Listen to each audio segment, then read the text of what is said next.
Salam hörmətli izləyicilər, bu dəfəki qonağımız politolog Nəsimi Məmmədlidir. Nəsim bəy, xoş gördük. Hoş gördük Səxavət bəy. Mən də sizi və bizim daimi və dəyərli izləyicilərimizi salamlayıram. Təşəkkür edirəm Nəsim bəy, minnətdaram. Nəsim bəy, bugün 3 mövzunu sizinlə müzakirə eləmək istəyirdim. Birinci, Qəzza ilə bağlı, Qəzza sammiti, ümumiyyətlə yaxın şərqdə baş verən proseslər. İkinci, Rusiya-Azərbaycan münasibətləri və təbii ki, hazırda üçüncü, Azərbaycanda ən çox müzakirə olunan və ən çox ümumiyyətlə ətrafında fikir mübadiləsi aparılan Ramiz Mehdiyev ilə bağlı olacaq. Amma biz Qəzzadan başlamağı təklif edirəm, çünki onlar daha vacibdir, onları təbii ki danışacağıq. Sadəcə olaraq Qəzza ilə bağlı məsələlər hesab edirəm ki, o da əsas gündəmlərdən biridir. Çünki biz bu mövzuları çox müzakirə etmişik sizlə. Nəsim bəy, Həmasla İsrail arasında bir toqquşma baş verdi.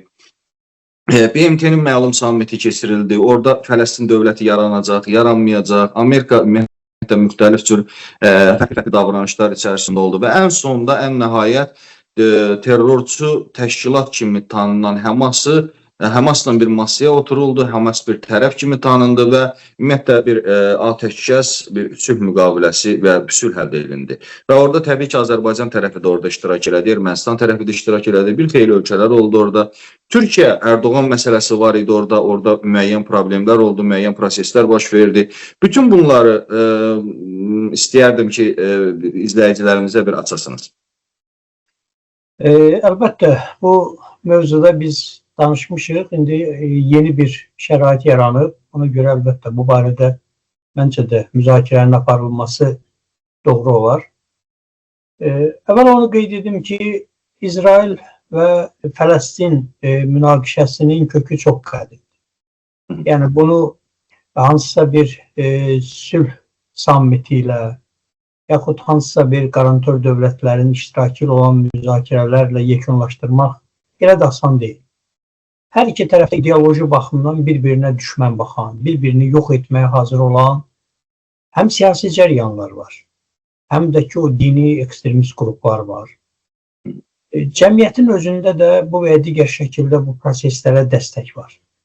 Yəni faktiki olaraq bugün həm İsraildə iş başında olan hakimiyyət, eyni zamanda Qəzzada hakimiyyətdə olan, 2007-ci ildən etibarən hakimiyyətdə olan və xalqın dəstəyi ilə seçilmiş bir Həmas təşkilatından və əslində Qəzza xalqından söhbət gedir.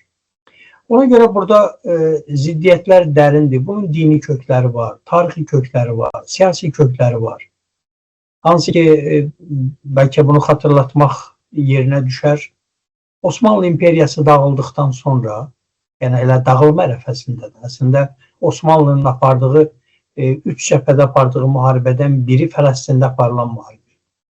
Fələstin müharibəsini ingilislərlə aparırdı. Amma bunu da qeyd edək ki, ingilislər Hindistandan gətirdikləri ordu vasitəsilə Fələstində döyüş aparırdılar. Məsələn, ingilislər eyni zamanda Yaponlarla da Hindistandan apardıqları döyüşçülər vasitəsilə döyüş aparırdı, müharibə aparırdı. Yəni, Britaniya tarixində belə hallar olubdur. O zaman həm Birinci Dünya Müharibəsinin sonrasında yaranmış Millətlər Liqası faktiki olaraq yeni bir yaxın şərqdə yeni bir düzen yaradılması, Osmanlının əlindən o torpaqların alınması üçün müəyyən qədər bir sülh sazişi ətrafında proses yaratdılar və qondarma dövlətlər quruldu əslində. Yəni xərclərin üzərində xətkeşlə götürüb çəkərək bu ərazi filan bölgə olsun, bu filan xalqın olsun, burada filan dövlət olsun. Belə bir şəkildə Osmanlını böldülər, parçaladılar. Amma o münaqişələr heç bitmədi.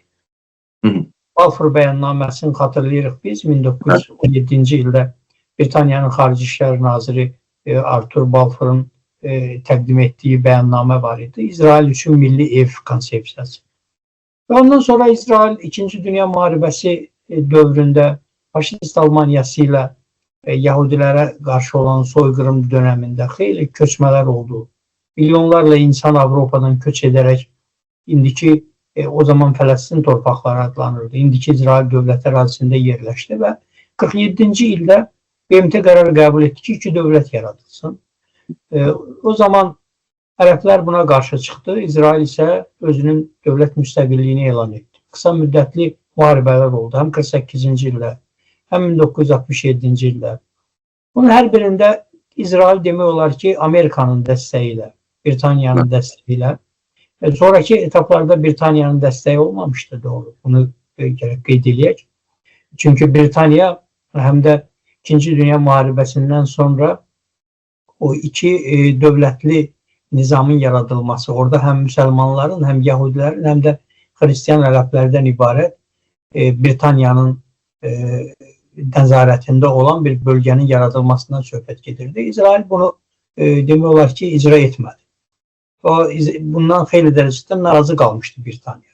Onlar daha çox o vaxtı Sovet İttifaqı ilə müəyyən əlaqələrə girdilər.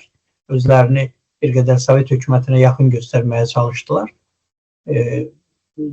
İsrailin belə deyək də, o qurucu babası Ben Gurion'un özünün bununla bağlı xatirələrində də var.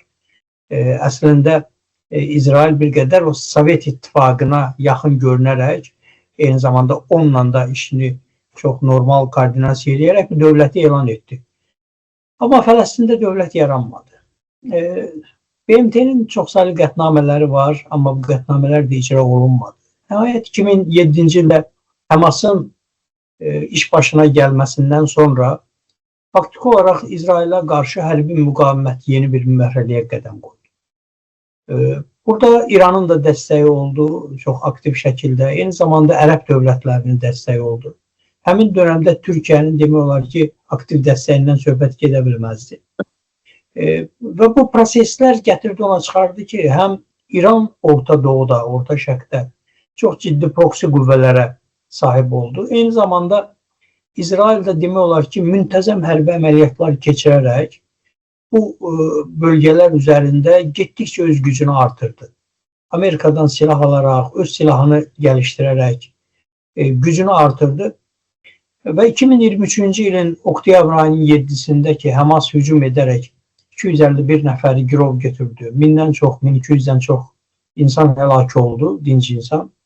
Bundan sonra İsrail və Həmas arasında, eyni zamanda İranın proksi qüvvələrinə qarşı İsrailin çox aktiv hərbi əməliyyatları oldu. Demək olar ki, Hizbullah təşkilatı tam sıradan çıxarıldı. Yəməndə Husilər demək olar ki, onlar da sıradan çıxarıldılar.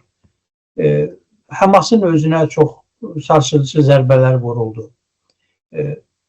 Amma bununla yanaşı İsrail həm də doğrudan da 21-ci əsrdə səbir edilməsi çətin olan bir soyqırım törətdi.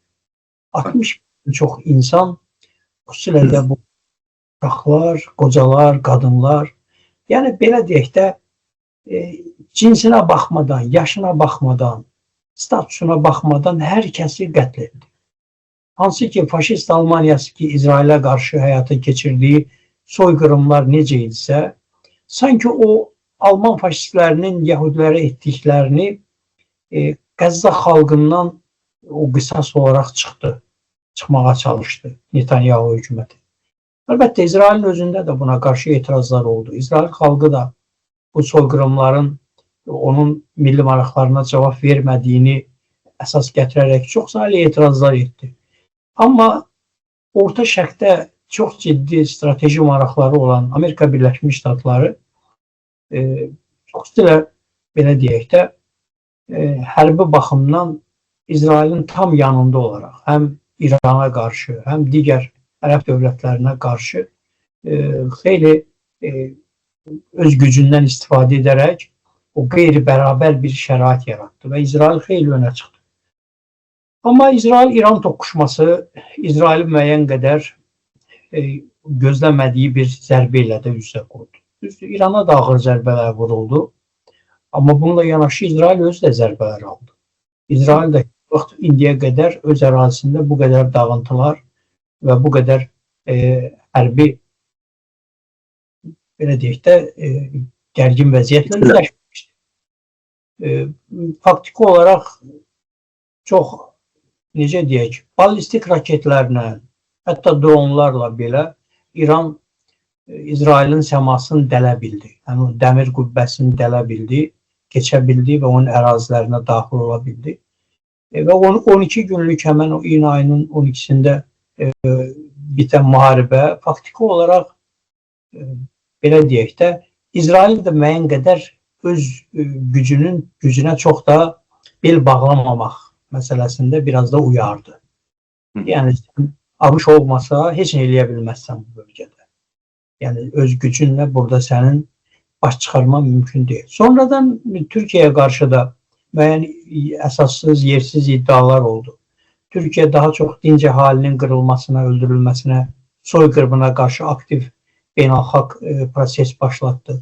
Təkcə Türkiyə deyildi. Əlbəttə bu məsələdə Türkiyədən də daha öndə olan İspaniya kimi dövlətlər var idi. Eyni zamanda Fransanın özündə, hətta Yaponiyaya qədər gedib çıxan etirazlar oldu. İnsanlar bu vəhşətin durdurulmasını tələb edirdilər. Amerika prezidenti də məhz bu məqsədlə bölgədə artıq İsrailin hərbi formada mövcudluğunun yeni müharibələr üçün əsas ola biləcəyindən ehtiyatlanmağa başladı. Xüsusilə Qatarda Həmasın toplaşdığı əraziyə İsrailin hərbi zərbə endirməsi faktiki olaraq bardağı daşırdı. Artıq həm Qətərin özündə, hansı ki Qətərin təhlükəsizliyinə birbaşa qarantör olan Amerika Birləşmiş Ştatları idi. O deyirdi ki, sizin təhlükəsizliyi biz qoruyuruq. Belə göründü ki, Amerikanı da saymadan, indi ya saymadan, ya bəlkə onun razılığı da olmuşdu və yaxud belə deyək ki, onu heç nəzərə almadan bunu etmişdilər. İndi bu gələcəkdə tam dəqiq bilinəcək məsələlərdir. Amma hər halda Amerikanın da Orta Şərqdəki nüfuzuna çox ciddi zərbə oldu. Sanki İsrailin baş naziri Benjamin Netanyahu Çinin bir agentidir. O daha çox Amerikanı o bölgədə nüfuzdan salır, Çinin o bölgəyə daxil olması üçün şərait yaradır. Bəlkə də belə deyil ha. Amma onun fəaliyyətinin doğan nəticə gətirir ona çıxarır ki, Amerika Birləşmiş Ştatlarının bölgədəki nüfuzu getdikcə zədələnir. Və ona görə Trump məcbur oldu ki, Netanyahu'nun bu addımını dayandırsın. Əgər dayanmayacağı təqdirdə çox güman ki, Türkiyə ilə hərbi toqquşma da qaçılmaz olacaqdı. Yəni bu ehtimal da getdikcə artırdı. Düzdür, indi Türkiyə istəmirdi bunu, heç İsrail də istəmirdi. Amma nə qədər istəməsən belə hərbi toqquşma bir anda bir kiçik bir bəhanədən belə başlaya bilir. Əgər başladısa qurtarması çətin olur. Yəni müharibələrdə bizim öyrənməli olduğumuz dərs odur ki, bir müharibəni başlamamış yekunlaşdırmağa çalışmaq lazımdır. Başladısa onun bitişi çətin olur. Xüsusilə də uzandıqca həlli çətinləşir.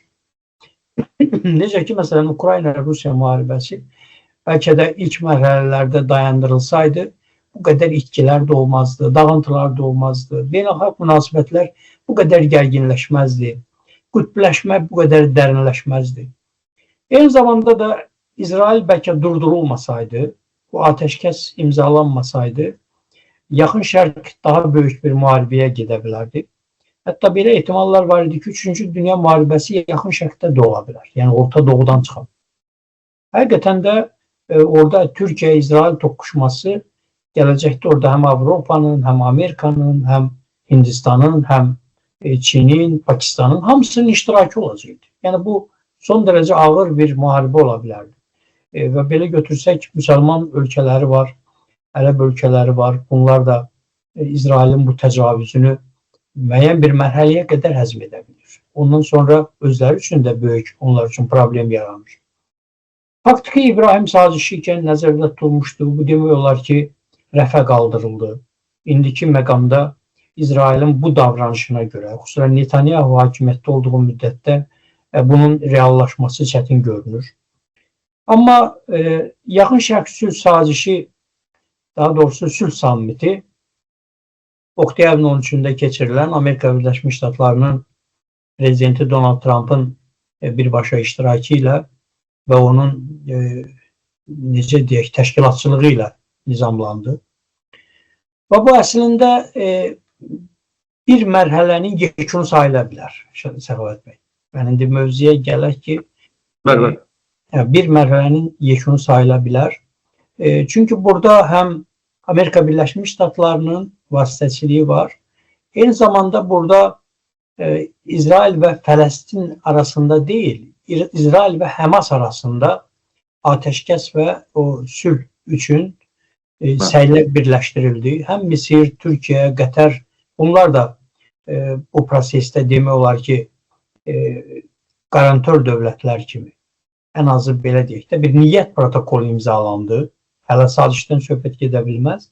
Bir niyyət protokolu imzalandı. Trump bilirsiniz ki, 20 maddəlik bir saziş layihəsi təqdim etmişdi. Onun birinci maddəsi nəzərdə tutulurdu ki, girovların, əsirlərin dəyişdirilməsi, qaytarılması və bu niyyət sazişindən dərhal sonra bu icra edildi. Yəni, ən azı bunun 19 maddəsi hələ icra edilməsə də, amma birinci maddəsi icra edildi. Yəni, girovlar və əsirlər bunlar qaytarıldı. İsrail həbsxanasında olan Həmas üzvləri də azad edildi.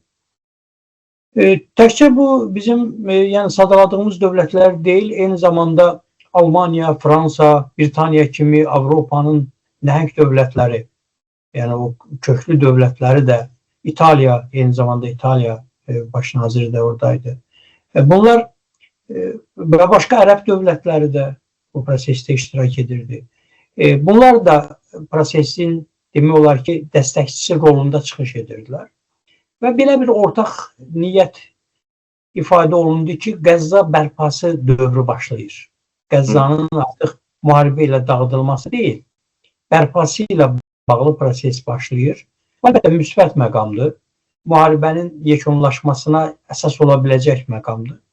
Və burada adı çəkilən dövlətlər də dünyanın əsas güclü dövlətlərindəndir, daha doğrusu. Prosesdə Çin iştirak etmədi, Rusiya dəvət olunmadı. Çox maraqlıdır ki, Fələstin Muxtariyyətinin rəhbəri Mahmud Abbas iştirak etdi, amma Netanyahu prosesdə iştirak etmədi, İsrail dəvət olunmadı. Eyni zamanda Həmas da dəvət olunmadı. İndi nə qədər belə paradoks çıxsa da, əslində bu Həmas və İsrail arasında olan bir sülh gündəliyinə baxmayaraq, tərəflər özü yoxdur prosesdə. Yəni, bu münaqişəyə, eyni zamanda həmin o regionun özünə münasibətdə hər şeyi aslında ortaya qoyur. Görün, nə qədər böyük güclərin bölgədə maraqları var və bunlar hətta yerdə döyüşən tərəflərin belə iştirakı olmadan razılıq əldə edə bilir. Bəlkə də belə deyək də, proksi dövlətlərdir də. Yəni, bunu da hətta deyə bilərik. İsrail də bir proksi dövlətdir, elə Fələstin də. Yəni, hər bir qütblər, hər bir tərəflər öz gücünü orada sınıyır. Düzdür, Rusiya bəyan elədi ki, mən bu ateşkəsi dəstəkləyirəm. Bununla bağlı bütün proseslərə sona qədər dəstək verməyə hazıram. Və hətta Suriyanın yeni lideri Əl-Şara ilə Putinin görüşündə də yaxın şərq Suriyada gələcək münasibətlərin nizamlanması, bunlar ətrafında da müəyyən müzakirələr olub, bəlkə də razılaşmalar da var. İndi müəyyən detallar bəlli deyil. Ola bilsin, bəlkə Əsədin də Suriyaya qaytarılması prosesi baş verəcəkdir gələcəkdə. Yaxud hansısa bir formada bəlkə o zəhərlənəcək ya ürək tutmasından ölüb canı qurtaracaq. Amma hər halda bölgədə Rusiyanın özünün də daha çox məsələn mövcudluğu ilə bağlı Suriyadakı bilirsiniz də onun 2 bazası var idi. Həmin o bazalarda qalması, eyni zamanda onların indiyə qədər Suriya ilə bağladığı müqavilələrə Suriya hökumətinin hörmətlə yanaşacağını bəyan etməsi, bu onu göstərir ki, qarşılıqlı olaraq müəyyən razılaşmalar var. Və bu ateşkəs sənədinə biz diqqətlə nəzər salsaq, burada bir sıra məqamlar var ki, hələ də açıqdır. Xüsusilə, məsələn, Qəzza zolağını kimin idarə edəcəyi, o proses necə tənzimlənəcəkdir, o prosesin idarə olunması elə asan məsələ deyil axı. Ki, bu çox, belə deyək, uzun müddət davam edən bir proses var. Eyni zamanda Həmasın təklah olunub olmayacağı ilə bağlı məsələlər də açıqdır. Çünki bu da önəmli məsələlərdəndir. Həmas silahı yerə qoymaqla bağlı heç bir öhdəlik götürmür. Sonra Fələstin dövlətinin özünün gələcəyi ilə bağlı. ki, orada Fələstin dövləti qurulacaq, qurulmayacaq. İndi hələ ki, o muxtariyyət var. Bu məsələlər açıqdır. Demək olmaz ki, bu sülh prosesi tamamilə Orta Şərqə bir hüzur gətirdi. Amma hər halda bir mərhələ yekunlaşdı. Hansı ki, 2023-cü ilin 7 oktyabrında başlayan qaynar fazada davam edən 60 mindən çox dinc insanın ölümü ilə, indi hətta məsələn İsraildə olanları da üstünə gəlsək, 61 min, 62 minə yaxın insanın ölümü ilə nəticələnən bir proses məncə yekunlaşdı. Əlbəttə, indi gözləmək lazımdır, tərəflər nə qədər ötəliklərinə düşən prosesi yerinə yetirə biləcəklər.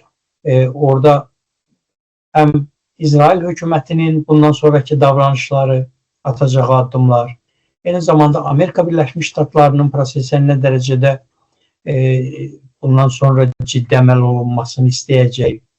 Bunlardan asılı olacaqdır proseslərin gedişi. Ona görə bir mənalı fikir demək çətindir. Məncə bu mövzuda real vəziyyət hələ ki budur. Bir də o qənaət var ki, bu prosesdən uduşlu çıxan dövlətlərdən biri də bizim qardaş dövlət Türkiyə dövlətidir. Çünki Türkiyə açıq deyək, həm Suriya məsələsində, Suriya məsələsi nizamlandıqdan sonra bunu artıq dünyada hər kəs etiraf etdi ki, buradan qazançlı çıxan əgər iki dövlət varsa biri Türkiyədir. Eyni zamanda indi Fələstin, daha doğrusu Qəzza zolağı ilə bağlı məsələdə də burada müsbət dividend əgər yazılacaq iki dövlət varsa onun biri Türkiyədir yenə. Bu onu göstərir ki, Türkiyənin deməli bölgədə geosiyasi nüfuzu getdikcə artır, möhkəmlənir. Və bu da bir qədər belə baxsaq təbiidir. Türkiyə regionun həm çox qədim köklü dövlətidir, yəni millilik tarixin üzərindəki bir mirasdır. Eyni zamanda NATO üzvü olan bir dövlətdir. Ordusu kifayət qədər qüdrətlidir. Hər halda yaxşı pis bir seçki demokratiyası var. Düzdür, indi demokratik baxımdan Türkiyənin özündə də geriləmələr var. İnsan hüquqları ilə bağlı da problemlər var. Amma nəzərə almaq lazımdır ki, hələ seçki demokratiyası var, institusional demokratik proseslər var. Ona görə mən düşünürəm ki, proseslərin bundan sonraki ardıcıllığını izləyərək müəyyən qənaətə gələ biləcək. Ən azından müxalifət var Türkiyədə. Yəni ona görə də proseslər bir qədər fərqli gedir. Nəsim bəy, gələk Azərbaycan və Rusiya məsələsinə. Ümumiyyətlə, bir müddət Azərbaycanla Rusiyanın arasında bir məlum bir gərginliyin olduğunu şahid olduq. Daha sonra Prezident İlham Əliyevlə Rusiya Prezidenti Vladimir Putin arasında bir görüş oldu. Məlum oldu ki, əslində də bu gərginlik dönəmində, yəni bu il içərisində əslində 2 dəfə bir gərginlik yaşadıq biz. İqtisadi münasibətlər daha da inkişaf edib. Və indi artıq münasibətlərin sanki normallaşması bir periodunun bir şahidi ola bilirik və yaxud da ki, bu periyoda keçdiyini ola bilirik. Və bir də biz biraz da məsələni bir qədər də dərinləşdirək. Misal üçün, ümumiyyətlə, indiki müasir dönəmdə böyük dövlətlərlə kiçik dövlətlər hansısa bir əlaqələr, münasibətlər qurarkən mütləq şəkildə yatırımlar məsələsi çıxır ortalığa və dərhal informasiya çıxdı ki, Azərbaycan Rusiyadan 45 ədəd Su-35 qırıcıları alacaq. Yəni, əslində, həm də izləyicilərə onu bildirmək istəyirəm ki, silahlardan, hava hücumundan müdafiə, bir də döyüş təyyarələrdir ki, bunlar strateji, yəni müttəfiqlərə satılır. Yəni, bu hər atıcı silah deyil, bunu hər ölkəyə satılsın. Və indi Cənubi Qafqaz, ümumiyyətlə Cənubi Qafqazda Amerikanın rolu, digər məsələlər, Azərbaycan, Ermənistan və Rusiya faktörü var burada. Ümumiyyətlə, bax, bu region, Rusiya-Azərbaycan münasibətləri gərginlik nə verə bilər, ümumiyyətlə münasibətlər yaxınlaşması nə verə bilər? Bu, açığı, bunu təkcə elə mətbuat, jurnalistlər və yaxud da ki, sizin kimi, yəni bu sahə mütəxəssisləri yox, yəni, hər yerdə bu sualları, bu yöndə düşüncələrin şahidi olur. Ona görə də bunun şəxsən mənim özümə də maraqlı sizin fikirləriniz bu yöndə. Rusiya bizim çox böyük qonşumuzdur. Rusiya ola bilər NATO-dan, Çindən, Amerikadan, hərbi baxımdan, belə deyək də, iqtisadi baxımdan geri qalır Avropa İttifaqından. Amma Azərbaycanla müqayisə olunmaz dərəcədə güclüdür. Yəni biz Cənubi Qafqazın hər üç dövləti mümkün qədər Rusiyanın zərbəsindən yayınmağı bacarmalı. Mən demirəm biz suverenliyimizi qurban verərək, müstəqilliyimizə xələl gətirərək bunu etməliyik. Yox. Təbii ki. Diplomatik yollarla ləyaqətli şəkildə bunu etmək mümkündürsə, açığı bu dönəmdə Rusiyanın zərbəsini üzərinə çəkmənin mənası yoxdur. Biz 44 günlük bir müharibə ilə yekunlaşmışıq, qələbə qazanmışıq regionda. 30 ildən çox, 30 ilə yaxın daha doğrusu belə götürək, davam edən bir müharibə vəziyyəti oldu. Bizim minlərlə soydaşımız, gənc insanlarımız həlak oldu. Axı o torpaqlardan didərgin düşmüş milyona yaxın insan, demək olar ki, onların da yarısı bəlkə bu çətinliklərdə həyatını itirdi. Hərəsi ölkənin bir tərəfinə səpələndi. Yəni biz bu faciəni yaşadıq. Bugün ola bilsin içərisindəyik və bu acılar çox görünür. Amma bir 30 ildən sonra, 40 ildən, 50 ildən sonra bu talihlər yazılanda nə qədər böyük dəhşətlər yaşandığı ortaya çıxacaq. Ona görə heç bir halda yeni müharibə, yeni münaqişə, yeni ziddiyyətlər bizim üçün arzu olunan deyil. Azərbaycan indi bu saat diplomatik şəkildə elə bir mövqe aparır ki, faktiki olaraq həm özünün müstəqilliyini qoruyur, saxlayır, həm suverenliyinə xələl gətirmir. Eyni zamanda qonşularla da münasibətləri mümkün qədər normal tənzimləməyə çalışır. Əgər bu kursu aparmaq mümkündürsə, bax bu mərhələdə, bu periodda bunu etmək lazımdır. Bu Rusiyadan çəkinmək anlamına gəlmir. Bu Rusiyadan qorxmaq, onunla hesablaşmaq anlamına gəlmir. Bu sadəcə olaraq özünü Rusiyanın təhlükəsindən qoruyaraq yeni bir inkişaf yoluna çıxmaq üçün lazımdır. Bu təkcə Azərbaycan tək başına bunu edə bilməz. Regionda əlbəttə Gürcüstan və Ermənistanla bunu mümkün qədər əlaqəli şəkildə etmək lazımdır. İndi Ermənistanda da bir hökumət var. O da Rusiyadan məsafə saxlanmağa çalışır. Həm də bir şans da yaranıbdır bölgədə. Bu şansı da bizə Ukrayna xalqı veribdir. Ukrayna-Rusiya müharibəsi bizim üçün əlverişli fürsət yaradır. Yəni Rusiyanın başı Ukraynada ciddi qarışıb. Eyni zamanda buna görə məhz qərb ölkələri ilə çox ciddi konfrontasiyadadır. İqtisadi sanksiyalara tuş gəlibdir. Həm hərbi baxımdan, həm sosial, siyasi baxımdan demək olar ki, Rusiya güclənən tərəf deyil.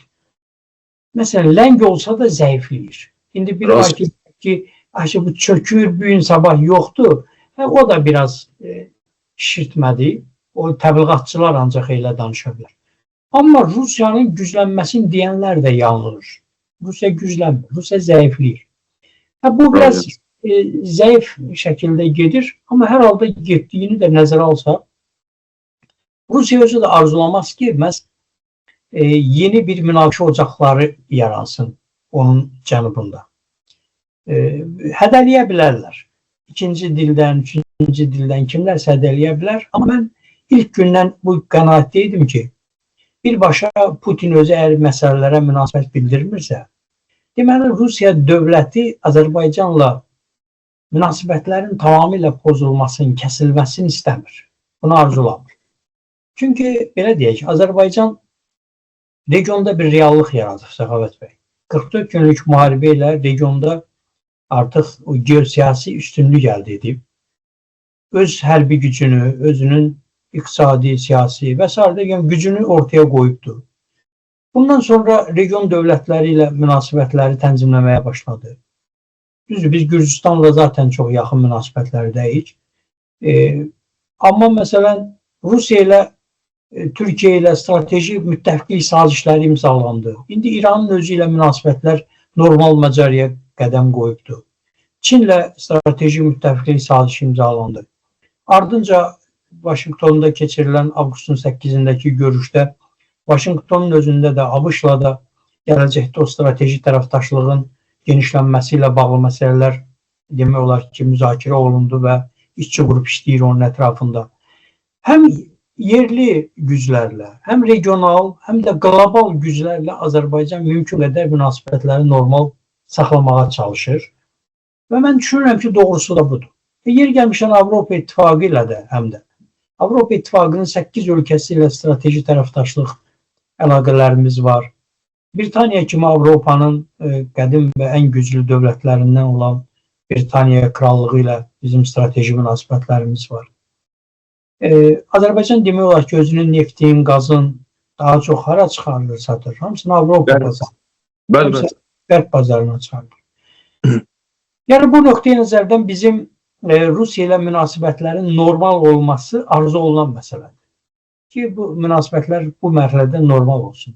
Hə, Rusiya bizə dostmu? Dost deyil. Biz Rusiyanın mövcud olmasını, güclü olmasını istəyirikmi? Qətiyyən istəmirik. Evet. Yəni Rusiya əgər günü bugün dağılsa, Azərbaycan əlini onun qarşısına verəsi deyil ki, amandı dağılma. Əksinə, oradan bir dənə də daş biz qoparacağıq ki, dağılsın. Yəni, badalaq vurmaq da olar. Bəli, Türkistan coğrafiyası da eyni şəkildə. Yəni təkcə biz yox, Qazaxıstan da, Özbəkistan da, Tacikistan da, Qırğızistan da, Türkmənistan da indi nə qədər qoşulmayanlar hərəkatında olsa da, hətta Çin özü belə oradan faydalanacaqdır. Yaponiya belə faydalanacaqdır. Bu baxımdan biz əslində belə deyək də, Rusiyanın güclənməsi, qorunması, bu prosesdən itkisi çıxması ilə bağlı iş etmirik. Əksinə, mümkün qədər onun zəifləməsində də biz də rol alırıq. O 44 günlük müharibədən sonra Cənubi Qafqazda Rusiya nüfuzunu itirdi. Üstələ 2023-cü ilin 20 sentyabrdakı antiterror əməliyyatı onun deməli Cənubi Qafqazda Azərbaycanda hərbi varlığına son qoydu. Bu çox böyük bir nailiyyət oldu. Və bugün Ermənistanı da ürəkləndirən, cəsarətləndirən, eyni zamanda Mərkəzi Asiya ölkələrində, bizim Türkistan coğrafiyasında Türk qardaşlarımızı da, bunları da ürəkləndirən, cəsarətləndirən Azərbaycanın qələbəsi oldu. Onlar düşündülər ki, doğrudan artıq Rusiya Cənubi Qafqazda elə bil ki, bədənlə baş arasındakı boğazı əldən buraxdı. Artıq nəfəs alır. Bədən, baş nəfəs alır, bir-birini qidalandırır.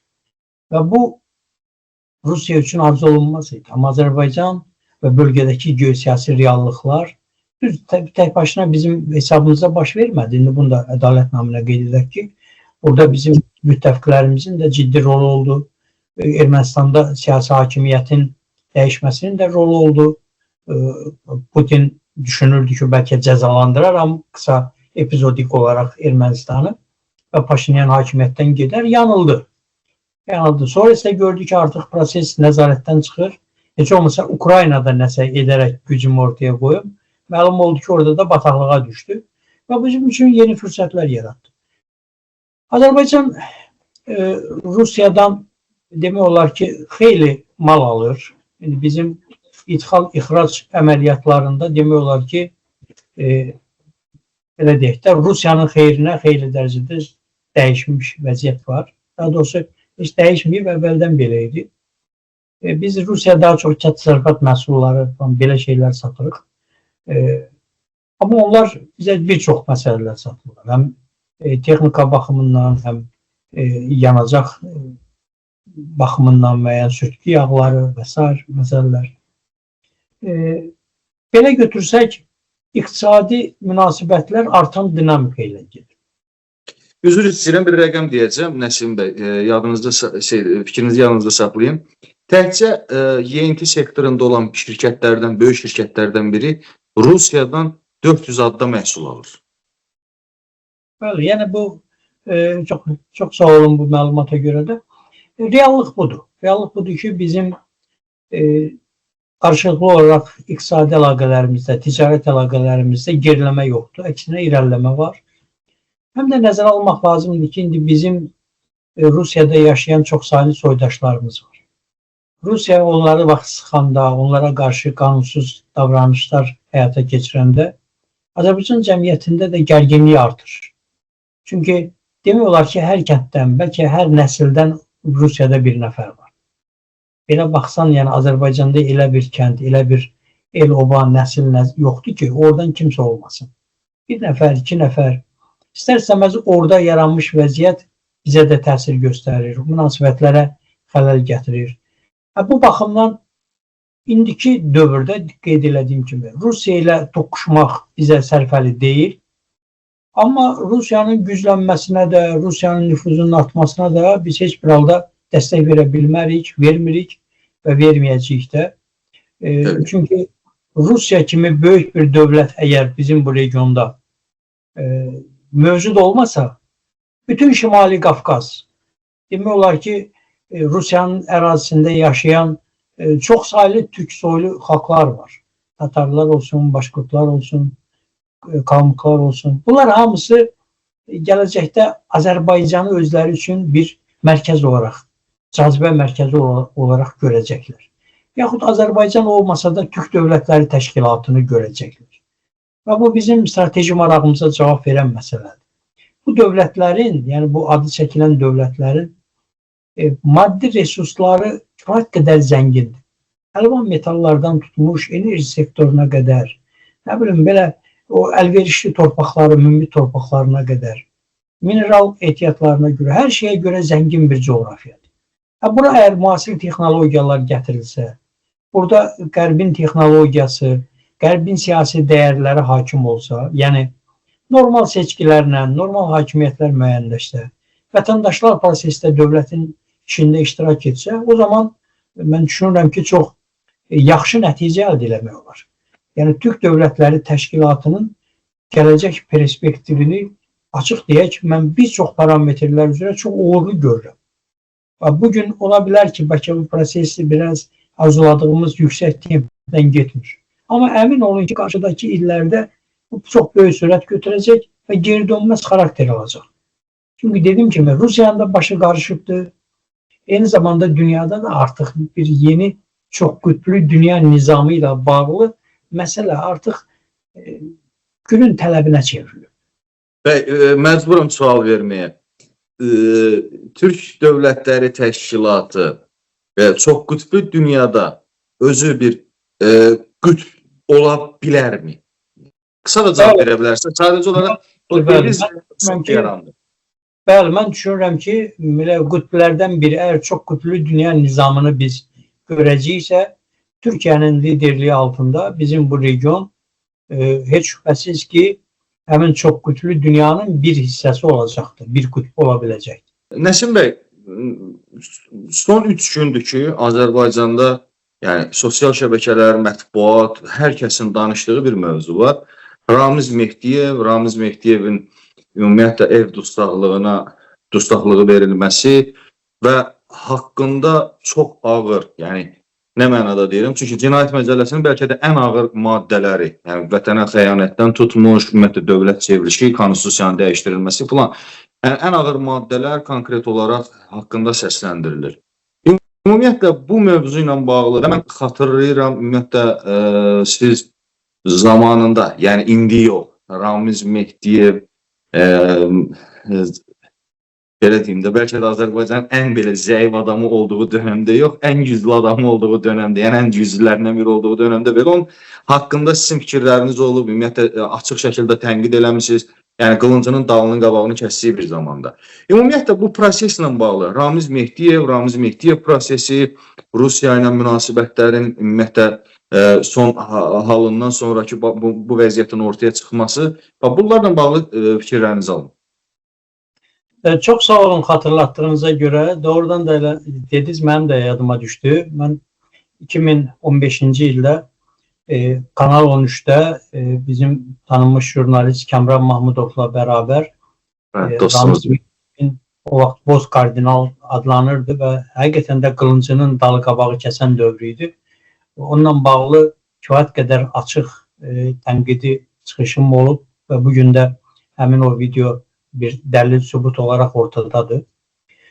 Səməd bəy, mən sizlə yayıma qoşulmazdan öncə bu məlumatla bağlı bir axtarış apardım ki, rəsmi olaraq bununla bağlı hansı məlumatlar var. Bilirsiniz, mən dövlət qurumlarının informasiya şəffaflığının ölçülməsi təşəbbüsünün koordinatorlarından biri olmuşam. dövlət qurumlarının saytlarında bütün məlumatların necə yayılması, onun operativliyi və s. bu istiqamətdə müəyyən tədqiqatlarımız olubdur. Mən elə o vərdişimi əsas götürərək Respublika Prokurorluğunun, Dövlət Təhlükəsizlik Xidmətinin, Daxili İşlər Nazirliyinin, eyni zamanda məhkəmələrin, xüsusilə Səbail rayon məhkəməsinin, bunların saytında, bunların xəbərlərində axtarış apardım ki, Ramiz Metiyevə cinayətçinin açılması ilə bağlı rəsmi məlumat nədən ibarətdir? Təsəvvür edin ki, mən bu məlumatların heç birinə rast gəlmədim. Yəni, bu rəsmi qurumlar, hansı ki bunu açıqlamalı olan qurumların heç birində bununla bağlı məlumat yoxdur ki, Ramiz Metiyevə cinayət işi açılıb, onun haqqında ev tutaqlığı verilib. Yəni, belə bir qərarın olması məlumatı yoxdur. Əlbəttə, bu o demək deyil ki, bu məlumat yoxdursa, bu fakt özü də yoxdur. Hələ bu o anlama gəlmir. Ola bilər, indi mən baxdım, yayılan məlumatlar əslində qeyri-rəsmi qaynaqlara istinaddır. Burada rəsmi qaynaqlara istinad yoxdur. Yəni, Azərbaycan rəsmi hüquq mühafizə orqanları bunu təsdiqləmir. Ola bilsin ki, bəlkə indi bizim bu yayımımız efirə gedən vaxtı təsdiqləyəcək. Ola bilsin, bəlkə bir neçə gün sonra. Bəlkə ola bilsin, heç eləməyəcəklər. Sonra kimsə çıxıb deyəcəkdir ki, belə bir hal yoxdur. Bunu qeyd etməyi vacib saydım ki, yəni rəsmi dövlət qurumları əgər bunu yaymırlarsa, mənə elə gəlir ki, burada bir qədər ya tərəddüd var hakimiyyət orqanlarında. Ya bununla bağlı bir, belə deyək, ortada elan edilən dəlil və sübutlarla bağlı gələcəkdə görüləcək işlərin miqyası ölçülür, biçilir. Çünki Ramiz Metiyevə əgər dövlətə xəyanət, hakimiyyəti zorla ələ keçirmə və saxlama, bu qeyd elədiyiniz kimi çox ağır maddələrdir. Ramiz Metiyevin 87 yaşı var. Yəni bu 87 yaşlı kişi tək başına hakimiyyətin zorla ələ keçirilməsi, onun saxlanması, bu işləri həyata keçirə bilməz. Əgər belə bir ittiham irəli sürüləcəksə, mütləq nəzərə almaq lazımdır ki, bunun ən azı onlarla burada general yaxud polkovnik olan hərbi rütbəli şəxslərin adı olsun. Yaxud ən azı nazir səviyyəsində olan bir neçə məmur olmalıdır. Ən azı bu deputatların bir 30-40-ı bu prosesdə olmalıdır. Yəni bu elə bir miqyaslı iş ola bilər ki, artıq burada dediyim kimi böyük məmur ordusu da, burada deputatlar da, burada hərbiçilər də, eyni zamanda bunun siyasi qanadı olan siyasi partiyalar da bu prosesdə, yəni bu və digər şəkildə rol almalıdır. Yoxsa Ramiz Metiyev hakimiyyəti zorla ələ keçirməyə cəhd etdi kimlə? Yəni sən bunu əgər belə bir iddia ilə çıxış edirsənsə, bunun arxasında göstərəcəyin nəhayət bir şəbəkə olmalıdır. Məsələn, biz Türkiyədə gördük Fethullah Gülen məsələsində 100 mindən çox insan həbs edildi. Yəni, məlum oldu ki, orada həqiqətən də elə milyona yaxın, bəlkə milyondan çox üzvü olan Fethullah Gülen şəbəkəsinin adamları var idi. Çox saylı məmurlar həbs olundu. Ondan əvvəl Ergenekon məsələsi oldu. Oradakı həbsləri biz gördük. Yəni bu belə bir dənə Ramiz Metiyevlə, onun hansısa ailə üzvləri ilə yekunlaşacaq məsələ olmamalıdır. Ola bilər ki, yəni belə bir ittiham əgər gerçəkdən mənim üçün ağla sığmazdır, açıq. Ağlıma baxmır bu. Amma əgər belə bir şey olsa, dedim ki, bunun miqyasını sən təqdim etməlisən. Belə götürsək, mənim şəxsən qənaətim budur ki, Ramiz Metiyev 6 il bundan öncə vəzifəsini itirib. Ramiz Metiyev vəzifəsindən getdikdən sonra onun öldüsü ilə qaldısı arasında heç bir fərq yoxdur. Çünki bilirsiniz, siyasi elita demokratik cəmiyyətlərdə formalaşır. Siyasi elita heç bir halda antidemokratik sistemlərə xas bir proses deyil. Sən vəzifədən çıxdığın an, məsələn, belə deyək də, o körpünün altındakı işçilər var, bizim el dilində ona qul bazarı deyirlər. O işçilərlə sənin aranda elə bir ciddi fərq yoxdur. Sən vəzifəni itirdinsə, çünki vəzifədə olan şəxslərin xalqla təması yoxdur. xalqın onlara etimadı yoxdur, dəstəyi yoxdur. Xalq cəmiyyət arasında nüfuzları yoxdur. Əgər onların biri ilə xalqın doğrudan da əlinə düşsə, bəlkə ona hər cür təhqiramiz münasibət göstərərlər. Necə ki, sosial şəbəkələrdə bunu yazılar göstərirlər. Və ona görə mən düşünmürəm ki, Ramiz Mehdiyev vəzifədə olmaya. Yəni 6 ildir bu adam vəzifədə deyil. Və ağlı başında olan kimsə gedə Ramiz Mehdiyev kimi qoca bir adamın, heç bir təsir olmayan bir adamın yanında dayansın ki, bu dövlət çevriş eləyəcək, o hakimiyyətə gələcək. Çünki hakimiyyətin içindən xüsusilə çıxmış adamlar hakimiyyətin real gücünü, onun real işləmə mexanizmini bilir. Ola bilər, məsələn, biz qıraqda olan adamlar bunu o qədər dərin bilmirik. Onlar axı heç vaxt belə bir səhvə yol verməz. Yəni, bunlar bunu görüblər. Əli İnsanov təcrübəsində görüblər, Fərhad Əliyev təcrübəsində görüblər, Eldar Mahmudov təcrübəsində görüblər və çox saylı belə təcrübələr olubdur. Ziya Məmmədov və digərləri. Ona görə bu məsələ mən düşünürəm ki, burada hansısa bir siyasi məqsəddən irəli gələn bir informasiya yayılıb. Əgər bu gerçəkləşəcəksə, o zaman mənim daha çox düşündüyüm bundan ibarətdir ki, hakimiyyətin hansısa iri miqyaslı bir siyasi kampaniyaya hazırlığı var. O bilmirəm, indi bəlkə referendum vasitəsilə hansısa proseslərə təkan verilməsi, yaxud onun ortadan qaldırılması, yəni çox şahin məsələlər ola bilər. Biz sizdən bu barədə danışmışıq referendumla bağlı. Ola bilər, bəlkə hakimiyyət bugün gündəmdə olan məsələlər ki var, onların həllini reallaşdıra bilmir və getdikcə ona görə nüfuz itirir, ictimai nüfuz itirir. Ona görə bəlkə belə bir gündəmin ortaya çıxmasında maraqlı ola bilərlər. İndi haqlı olaraq deyə bilərsiniz ki, axı ictimai rəy bir qayda olaraq antidemokratik sistemlər üçün həll edici siyasi nəticə doğurmur. Bəli, bu belədir. Amma ictimai nüfuz itkisinə səbəb ola bilir. İctimai nüfuz itkisi də dolayısıyla siyasi itkilərə gətirib çıxara bilir. Baxın, bu gün ölkədə niyə azad media önü kəsilib? Niyə görə insan hüquqları ilə bağlı vəziyyət bu qədər böhranlıdır? Ona görə ki, o ictimai rəyi yönləndirə bilən, formalaşdıra bilən subyektlər hökumətin nüfuzuna müəyyən qədər mənfi təsir göstərir. Hökumət ona görə bu addımları atır. Yoxsa birdən-birə dəli deyil ki, günahsız adamları həbs eləsin. Ona görə həbs eləyir ki, problemi həll eləyə bilmir. Problemin həll eləyə bilmədiyinə görə elə bir forma yaradır ki, sanki günah başqalarındadır, günah bu insanlardadır. Bu baxımdan açığı bir siyasi bir kampaniyanın, yaxud da ki, siyasi bir qayğıların yaxın günlərdə, yaxın bəlkə aylarda ortaya çıxacağını gözləyirəm. Yəni, bu məsələ təsadüfən ötürülməyib. Xüsusilə bunu iqtidar yönümlü saytlar yazıblar. Onlar istinad ediblər və təksib də verməyiblər bu 3 gün müddətində. Düzdür, rəsmi dediyim kimi orqanlarda heç nə yoxdur. Amma eyni zamanda təksib də verilməyib.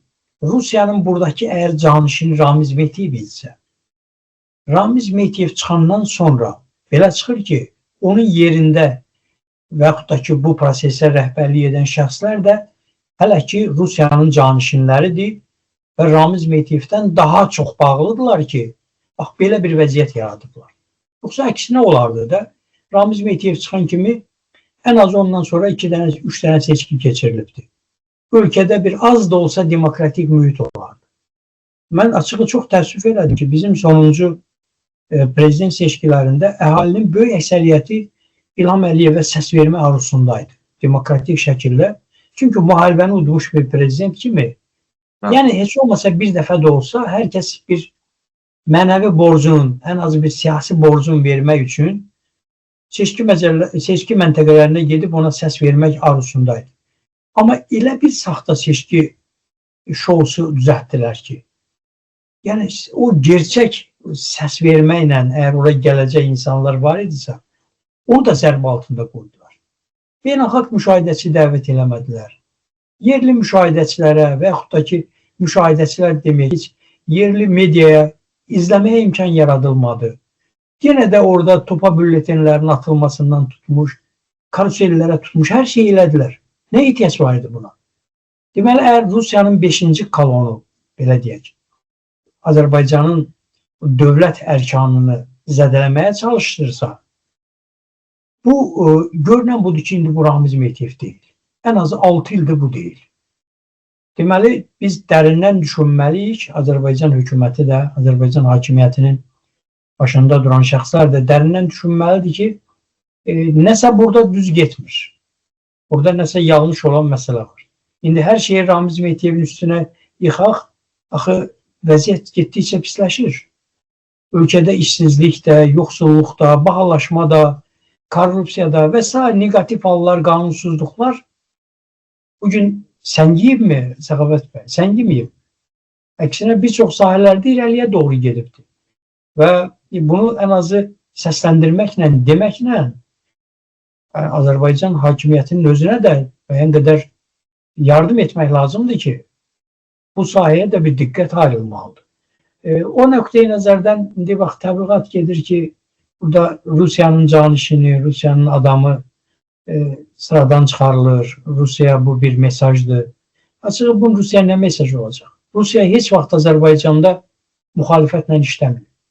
Çünki o demokratik bir... Rusiya ümumiyyətlə işlədiyi ölkələrdə hansısa bir müxalifətlə işləyib mi indiyənə qədər? Heç vaxt da, yəni ki, Rusiyanın axı iş metodu deyil. O öz müxalifətini öldürmüş. Bəli, öz müxalifətini öldürmüş bir dövlətdən söhbət gedir. O hakimiyyətin içərisində işləyir. Yəni ya güc strukturu ilə işləyir, ya parlamentlə, ya məhkəmə orqanı ilə. Yəni bu belədir. Ya siyasi hakimiyyətdə dayaqları var. Ona görə belə hakimiyyətin içərisində axtarılmalıdır o negativlər. Və yəqin ki də var. Olmasa hər halda müharibəni udmuş bir ölkə prezidentinin də bu qədər əhali arasında suallarla üzləşməsinə imkan verməzdilər. Xüsusilə mənfi suallarla. Yəni adamlar doğrudan da hüquqsuzluqla bağlı hər tərəfdə ahnalədir. Bunu göz açıb baxmaq lazımdır. Bunu ki Ramiz Mehdiyev eləmir. 6 ildir bu yoxdur. Ramiz Mehdiyev bəlkə də cinayəti var. Yəni mən bunu istisna eləmirəm. İndi əlimdə fakt yoxdur, sübut yoxdur. Belə ictimai baxımdan bilirəm. Bəlkə onun istintaqı ədalətlə aparılsa, çox ağır cinayətlər edibdir. Amma dediyim kimi, o cinayətlər edib 6 il əvvəl çıxıb, səlahiyyəti yox.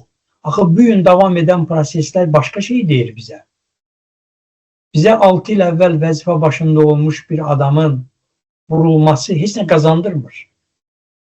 Bizə bax, indi bu saatları, bu çətinliyi yaradanlar arasında əgər bu proses aparılacaqsa, cəmiyyət bunu bir mənalı alqışlayıb yanında durmalı. Mənim qənaətim budur. Bəy, mən də əlavə bir-iki şey demək istəyirəm. Nə mənada? Ümumiyyətlə, bu məsələ ilə bağlı, Rusiya ilə bağlı həmişə problemlər olan kimi, təbii ki, birinci vurulacaq şəxs Ramiz Mehdiyev olur. Yəni, insanlar, çünki bu zamanında qəzetlərin dövründən ümumiyyətlə Ramiz Mehdiyev Rusiyanın agenti falan deyildi və insanların beyninə hopub bu məsələ. Amma mən ümumiyyətlə biraz məntiqlə, həmişə hər şeyə məntiqlə və realist yanaşan adamım. Misal üçün, əgər bu həqiqətən də belə bir fakt varsa, bu rəsmi qurumların olmalıdır. Yəni, rəsmi qurumlar olmalıdır və mənim gözümdə də rəsmi qurum, məsəl üçün, məhkəmə deyil. Nə mənada? Əgər bir dövlət çevrilişinə cəhd varsa, bir konstitusiyanın dəyişdirilməsi prosesi və yaxud da ki, bundan ağır maddə yoxdur. Varsa, mütləq şəkildə dövlət təhlükəsizlik xidməti, çünki bunun xaricədə xəyanət varsa, bu xarici işləyirsə, xarici kəşfiyyat xidməti, Daxili İşlər Nazirliyi, Baş Prokurorluq, yəni bu qurumlar eyni vaxtda bəyanat verməlidir. Eldar Mahmudovun həbsi ilə bağlı xatırlayırıq. Görün, neçə şeylər getdi, başlar vuruldu, bundan əlavə, yəni tırnaq içində başlar vuruldu deyirəm. Və yaxud da ki, sonra başqa bir nazirlik... Nə o vaxtı MTN-dən xeyli generallar həbs olundu. Həbs olundu. Sonra hətta Rabitə Naziri sonra Rabitə Nazirliyi ilə bağlı oradan da xeyli şəxslər həbslər oldu. Yəni bu məsələ bir qədər yenə deyirəm, bizim indi danışdığımız saatda, danışdığımız vaxtda ola bilsin ki, hələ rəsmi bir bəyanat yoxdur. Ona görə də biz məsələnin bu tərəfinə də baxırıq. Yəni məcburuq bu tərəfinə baxmağa. Azərbaycanda nədənsə bu tip məsələlərə yanaşanda insanlar altında nəsə başqa bir şey axtarırlar. Amma mən dəqiq deyirəm, məsələn, Ramiz Mehdiyevin şəxsən özü 2014-cü ilin avqust hadisələri baxdım. Mənə Amerikanın agenti, konkret adlandırmışdı, Amerikanın agenti demişdi. Və daha sonra Əli Həsənov, xatırlayıram, Rusiyanın agenti deyirdi. Hətta ANS-də iç xəbərdə belə dedilər ki, şəklimi qoyub deyirdilər ki, bu Ermənistanın, nə bilim, xüsusi xidmət orqanlarını işləyir. Əvqələs, hər şeylə bağlayırlar, amma hamısı dəyir düşür yerə, dəyir düşür, yapışmır nəsə.